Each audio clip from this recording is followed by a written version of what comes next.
Zenless 2.3 is right around the corner, which means you guys already know your boy got early access to a lot of the new units and content that's going to be covered in the upcoming patch. There's a lot of things we're going to be talking about over the next couple of days, but for this video, I want to focus on the unit that I have been highly anticipating and probably the unit I'm having the most fun with out of everything that's coming within Zenless 2.3. That's right, we're going to be talking about our new A-Rank Kamano Manato. This unit is actually pretty insane with what they're doing with him, despite him being an A-Rank, and I want to talk about all of that in this video. So we're going to be breaking down everything about Kamano and providing you guys my first impressions on his kit and how he plays. We're also going to be talking about his overall value as we progressively level him up with his Mindscapes, and then we're going to be discussing his overall builds and team comps, and finally ending off the video with providing you guys how I feel about his overall strength and power level, and if you guys should be investing into him once 2.3 drops. But I want to hold you guys up any longer. Let's get into this Manato breakdown. Kamano Manato is an A-Rank fire rupture unit that sacrifices his HP in order to build a unique resource known as Blazing Heart. This resource is accumulated to trigger an install state for Manato known as Molten Edge, which is used to activate his core passive Mighty Molten Edge, granting him 0.1 additional sheer force for every 1 point of HP he has, increasing his crit damage by 50%, crit rate by 10%, adrenaline generation rate by 100%, and fire damage by 20%, while also making his fire damage be considered sheer damage in order to ignore his enemy's defense and have sheer force be used as his damage multiplier. I know, that was a lot, but honestly, all you need to understand is that building Blazing Heart enters you into the Molten Edge state, which leads to big damage, allowing Manato's DPS capabilities to stand out even though he's only an A-Rank. Now, how Manato accumulates Blazing Heart is by consuming his HP when holding his special attack or by triggering his defensive assist. Once he builds at least 75 points of Blazing Heart, Manato enters the Molten Edge state, granting him the sheer force damage increases we mentioned earlier, while also granting him easy access to fire damage through his enhanced basic attacks, special attack, and assist follow-up. This is really good for Manato because normally when he's outside of the Molten Edge state, he has to use his unique gimmick with his basic attacks that allow him to ignite his blade to deal fire damage when pressing special attack in between each basic. This is an execution gimmick that's somewhat similar to Soldier 11's fire suppression, but if you're a real action game head, you know that this is fully inspired by Nero's Exceed mechanic within Devil May Cry. This is one of the main aspects that I love about this character because I just find execution gimmicks really fun. That's one of the main reasons why I love Soldier 11. But if I'm going to be honest, this is also still pretty similar to Soldier 11's fire suppression, where he has a lot of gimmicks that allow him to just constantly be in Molten Edge and maintain the form to the point that you really don't have to use his execution gimmick much at all. Now, I know they probably went this route because it makes the character a lot easier to understand for casual players due to it making him a pretty straightforward unit. But I can't act like I'm not just a little salty to the fact that they constantly do this where they add these unique gimmicks to characters, but they just have other alternative ways to just completely ignore it in some instances. It kind of sucks to me, but it is what it is. I will say what makes this character hard though is being able to utilize his survivability in order to maximize your DPS with him. This is because when playing Manato, you have to be okay with living life on the edge and taking the full damage of an enemy's attack to guarantee yourself max DPS. Pair this with him sacrificing his own HP and you realize this is a character that stares at death in the face quite often. But that's okay because he has the utility to do so. For starters, key skills in Manato's kit like his assist follow-up and special attacks greatly reduce the amount of damage he takes by 40 to 60%. He also has abilities within his kit that allows him to heal himself as well. If he's attacked during his animation of his special attack, Manato will restore 20% of his HP back. When using his EX special, Manato not only deals massive fire damage, but he also restores 33% of his max HP as well. His additional ability even grants him up to 20 Remnant Flame stacks whenever he performs his chain attack or ultimate. These stacks are consumed whenever Manato launches his enhanced basic attacks and assist follow-up while under 100% of his max HP, restoring 2% of his max HP per stack, as long as he has a support or stun unit on his team.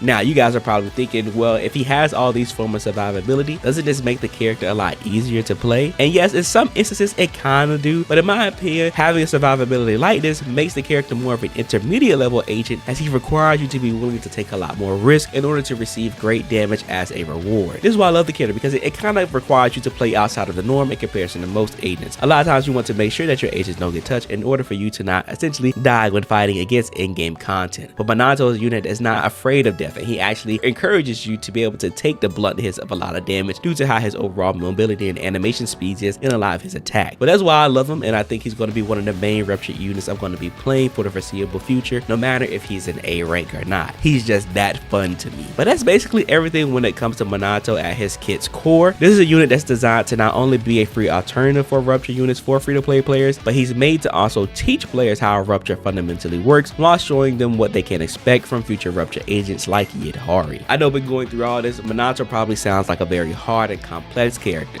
but he truly is actually pretty simple. And to better reiterate that, I want to provide you guys a general gist of how his gameplay overall works. When playing Manato, you want to accumulate Blazing Heart as quickly as possible so that he can immediately go into the Molten Edge state. In a lot of in-game content, you're going to be able to easily set this up by using his hold special attack to build maximum Blazing Heart before entering battle, and while in combat, due to his special attack having a parry tied to it that heals him. You also want to get comfortable with bringing him in through his defensive assist, as this automatically enters him into Molten Edge state, which then leads you into using his assist follow-up to activate his buff through his core passive. And then from there, you can just mash away with his enhanced basics to deal massive fire and sheer damage, while also looking for opportunities to use his EX special to heal himself and deal massive damage with that as well. I also say use this opportunity to rotate between your other agents on your team to trigger their buffs and help build days. This will in return provide Manato buffs to increase his DPS, an opportunity to rebuild his own resources, and even grant him the opportunity to come back on field through his defensive assist. This is really good because again, this instantly enters him into the Molten Edge state, and if you look at the multipliers on his assist follow-up, this skill grants him the highest DPS possible in his kit, which means we want to take advantage of it as much as we can. After all this, you should be close to a stun window, and once this is triggered by one of his teammates, you want to chain attack into Manato to build Remnant Flame stacks. Double chain seems to be the most optimal thing in order to maximize his damage output, but of course you can just auto chain with your team as well and end with Manato to perform his ultimate for massive damage. This should then finally leave you with some time left during the stun window to close out with some enhanced basics and or his EX special. And that's overall how Manato rotation goes. The only other thing I will add to this is when going into the stun window, be sure that Manato has a healthy amount of Blazing Heart built so his Molten Edge state remains active during the entire stun window. This will maximize his damage and allow you to see some really good results with this character after each stun. But enough of this character's kit and my overall impressions of it. I think the next thing I wanted to talk about before we get into his builds and his teams, I want to discuss how this unit evolves after you obtain Mindscapes with him over time. I think it's important to express this since a lot of you guys won't be able to get all of his copies in a single patch, so it's best that we understand how strong of a unit he is by each level. To break this down properly so that we don't be here all day, I'm going to be talking about his strength at M0, M3, and then M6. At M0, Manato is a strong unit that is capable of clearing most content at endgame as long as he has the proper units on his team. This is because his base kit already provides him the key things that you need in order for him to be a solid DPS, but he does lack a significant quality of life aspect that drastically alters his performance at M2 and even M6. So with that in mind, I would say Manato at M0 is just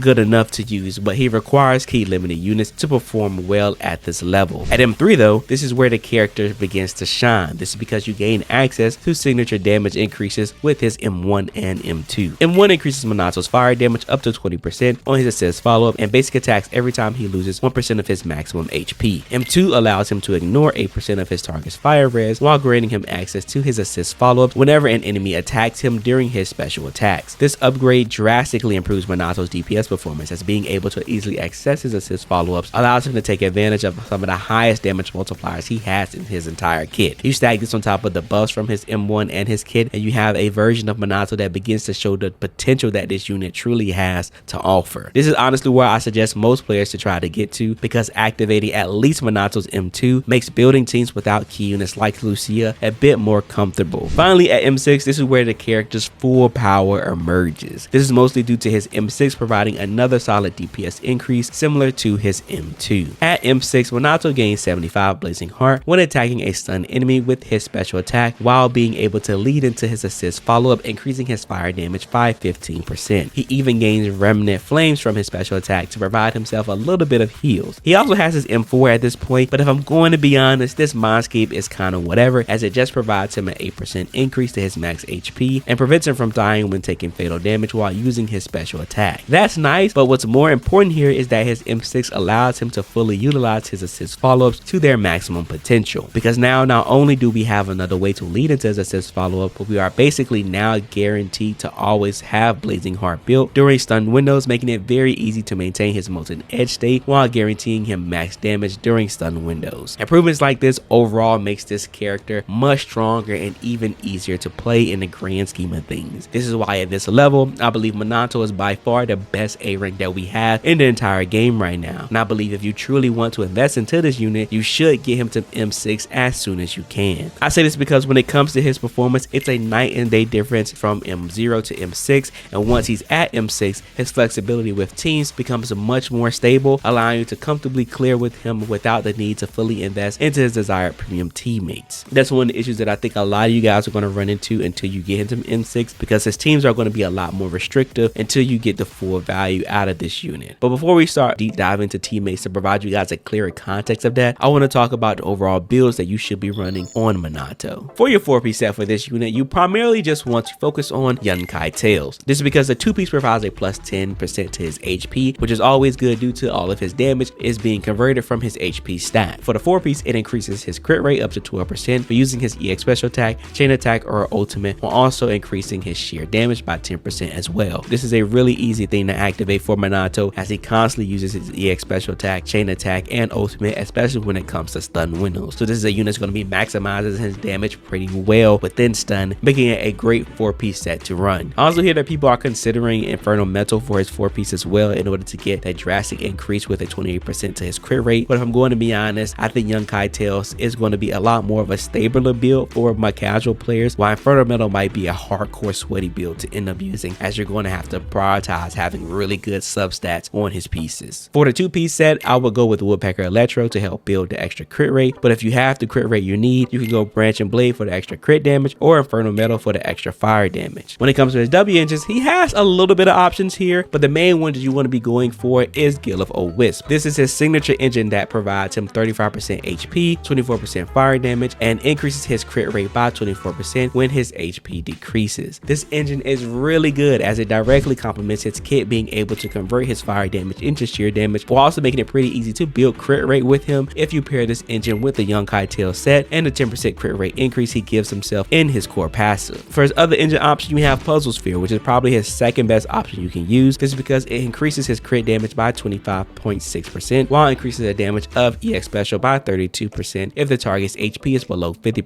This is something that you're going to be able to activate a little bit often, not as often as using the Guild of Wisp engine, but it is good enough for a secondary choice. You didn't have Radio Wave Journey, which is the Battle Pass engine. This increases sheer force up to 384 when launching a chain attack or ultimate. This engine is usable, but really only when you use it for stun windows. This is probably the next best thing that you can have, but if I'm going to be honest, the other two engines are overall just a better choice. And then lastly, we have Qingming Birdcage, Yi Zhuan's signature engine. This is an engine that you can use, but you're only going to be using it for the 20% crit rate that it provides, as Manato isn't able to access any other part of the kit due to him not being able to deal ether damage. So when it comes to his engine choices overall, I think he really only has 2 good options, but if you don't have any other choices, the last 2 that we discussed are a decent pick just for him to have as well. But you know what? Enough of all this build and kit talk. We need to get to my favorite aspect when talking about new characters. Let's talk about Manato's teams. When it comes to building teams for Manato, again, you want to focus on having a support and stun unit on his team. This is because, funny enough, Rupture units mostly work pretty similar to attack units, so their overall team structures are going to be a lot similar. For the main team you're going to be running for Manato, you want to do Manato, Jafufu, and Lucia. This is Manato's premium team that you want to aim for, as it provides him the best result out of any team in endgame. And this is due to Lucia being able to increase stats like sheer force, crit damage, and overall initial damage on her entire team. She's even able to increase the max HP on her units, making her a unit that really complements the overall Rupture playstyle. And then we have Jafufu that provides an insane crit damage buff, chain attack damage buff, and ultimate damage buff, making her as a stunner complement Manato so well within stun windows, as well as due to her being an off-field stunner, it allows him to hog up all the field time that he wants. This is a key team design that you want to look for in all of the units being paired with him, which is why great substitutes for him are Trigger, Caesar, Pan, and Pokora, just in case you don't have a Jafufu on your account. Now you guys are probably wondering, where can I run any other unit besides Lucia? And you can, but it's going to be a drastic difference in performance with this unit, because most of a lot of in-game content is going to be centered around him. When 2.3 comes out, it's going to be focused on the Ether Veil buff that Lucia provides, which is something that you want Manato to take advantage of. But if you don't end up pulling Lucia, units like Yuzaha and Astra does work good enough that you can run them on his team. I will say though that that's mostly when he's at M6. Anything lower than that, like M3 and M0, makes it much harder to do, as he's not at his true full potential, which means that his maximum DPS won't be able to be reached. But I just wanted to make sure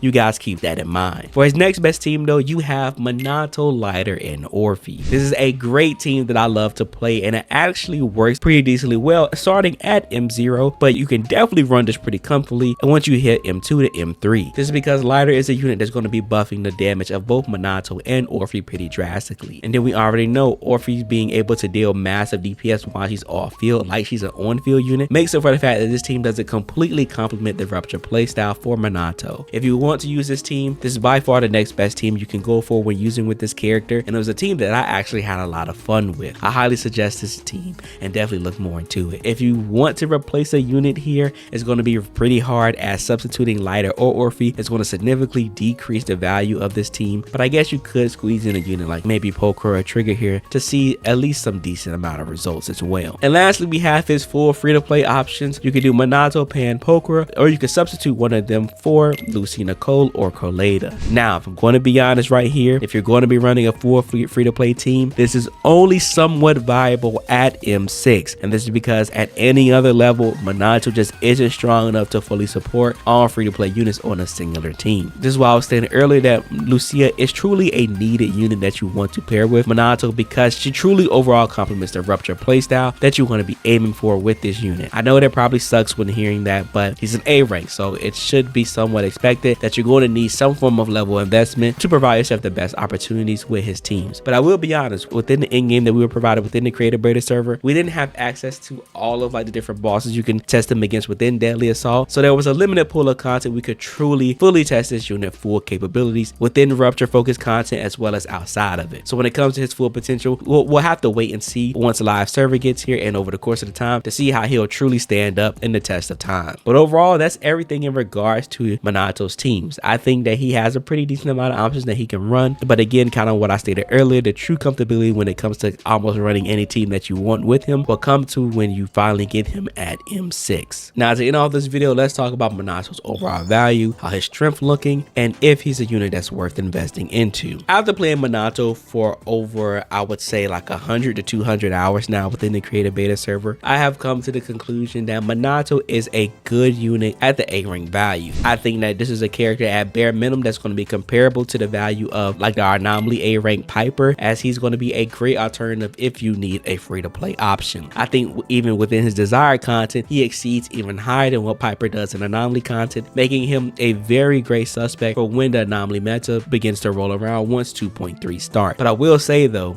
his performance is bound to Lucia being such a great and strong niche support that is a very night and day difference when you have Lucia on your team and when you don't. And like I was saying before, if you don't have Lucia, you truly won't start getting the value out of Manato until he's at fully M6, as it makes him being able to run a lot of different teams a lot more comfortable and a lot more easily to clear in-game content. Without it, you're going to find yourself struggling trying to clear in-game content that's even centered around Rupture, because he's going to be missing out on so many DPS buffs that he's getting from that character. So when hearing that, if you're somebody that doesn't plan to pull Lucia, I would say trying to invest into Manato directly right now might not be for you. This is because you're going to need to give yourself some time to pull enough copies for this character to truly take advantage of him. But if you're somebody that wants to invest in Manato and you're like me and you want him to be one of your main DPSs you're going to be using for the next foreseeable future or for at least the next couple of months, I would suggest that you definitely invest into Lucia when pulling for Manato this upcoming patch, and make sure that you have at least some of the other desired teammates that he wants as stunners. Jafufu is your best option and she's getting reran within that patch, but of course if you have units like Trigger, Poker, and Pan, these can be some nice alternatives as well. Oh, I also forgot to mention that Caesar is also a great option here for him, since he is a unit that wants to be able to constantly be in a fight and be willing to take enemies hits. Having Caesar provide a shield that